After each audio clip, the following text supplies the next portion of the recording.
India एक democracy country है जहाँ पे किसी को भी बोलने का अधिकार है। रही बात पॉपुलेशन की, everybody having a right, still they have a right to choose. वो तो गवर्नमेंट अच्छे प्लान लगाती है कि अगर हम दो हमारे दो हैं तो ये सर्विसेज आपको मिलेगी, अदरवाइज आप सर्विसेज के बाहर हो। तो इंसान की खुद की लिटरेसी होनी चाहिए कि उसकी क्या फैमिली को लेकर के कैसी इसकी प्लानिंग है। नमस्कार, क्या नाम है सर आपका? नाम करण कुमार मखीजा है। क्या करते हैं आप? वैसे तो मैं एक्स मर्चेंट नेवी ऑफिसर हूँ, बट फिलहाल मैं एक एंटरप्रेन्योर हूँ। तो मैं आपसे करण जी कुछ बेसिक सवाल पूछना चाहूंगा। हम सुबह सुबह यहाँ खड़े हैं, ताज़ी हवा खाने हैं, तो दिल्ली का अगर नाम लेता हूँ दिमाग में क्या आता है आपके?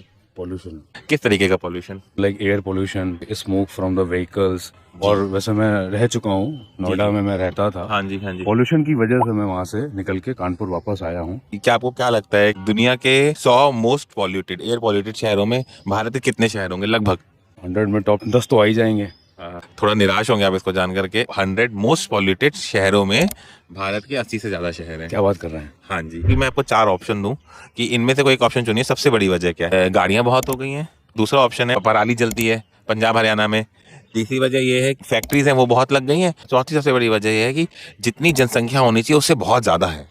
टॉप वे है कि pollution from the vehicle is the first, क्योंकि गाड़ियों की कोई कंडीशन नहीं, डेली टारगेट है शोरूमों को कि 100 कारें निकलनी है। टारगेट क्यों है 100 कारें निकलनी? एक प्रोडक्शन का उनका टारगेट है जी, कस्टमर को उनको माल बेचना ही बेचना है। और सरकार भी प्रमोट करती है ज्यादा से ज्यादा। सरकार क्यों चाहती है वो क्यों बढ़े? हर एक की कड़ी एक दूसरे से जुड़ी हुई है जी। लेकिन आप ये सोचिए, ये सारी चीजें आपको नहीं लगता कि मुख्यतः एक कारण है जिसकी वजह से ये सारी चीजें बढ़ रही हैं कि हमारी पॉपुलेशन जितनी होनी चाहिए उससे बहुत ज्यादा है। मुख्य कारण नंबर 1 पे आ भारत की तो है ही सबसे ज्यादा। एयर पॉल्यूट हो रही है, पानी पॉल्यूट, साफ पानी पीने को नहीं मिल रहा, तो नदियां सिकुड़ जाए, नदियां खराब हो जाए। गंगा के किनारे में देखा ही है खराब हो ही रहा है। तो ये इसका मुख्य कारण तो यही है ना हर जगह पर कि हमारे पास जितने नेचुरल रिसोर्सेज हैं हम उससे कई ज्यादा लोग हो गए अब यूज करने वाले। मैंने एक किताब पढ़ी थी, उसमें बताया था कि जो ये पृथ्वी का बुखार है, पृथ्वी का बुखार मतलब पृथ्वी का तापमान, ग्लोबल वार्मिंग हो रही है, इसका मुख्य रीजन इंसान के मन का बुखार है। कि अंदर से वो बीमार है, स्ट्रेस्ड आउट है, बेचैनी है, तो उसकी वजह से वो बाहर मैक्सिमम से मैक्सिमम कंज्यूम करने की कोशिश करता है। जैसे आपने बोला कि एक घर में 5 लोग हैं तो 5 गाड़ियां हैं, लेकिन अगर सेंसफुली इस पर डिसीजन लिया जाए 5 गाड़ियों की जरूरत नहीं है, क्योंकि एक ही बार में 5 लोगों को बाहर भी नहीं जाना है। क्योंकि वो गाड़ी ली गई है तो उसके लिए रिसोर्सेज खर्च हुए, जमीन खोदी गई, लोहा निकाला गया, सब कुछ निकाला गया, धुआं हुआ उसके चक्कर में।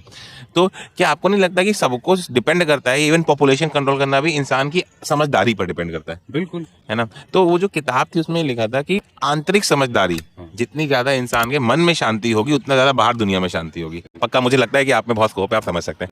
आपको लगता है कि नहीं कि जब तक हम नहीं बदलेंगे तब तक कुछ नहीं बदलेगा? सबसे बड़ा सच है, इतने बड़े दोहों में भी सुना है, जो बुरा देखन मैं चला बुरा ना मिलिया कोई। So you change yourself, the world itself will get to that its own place.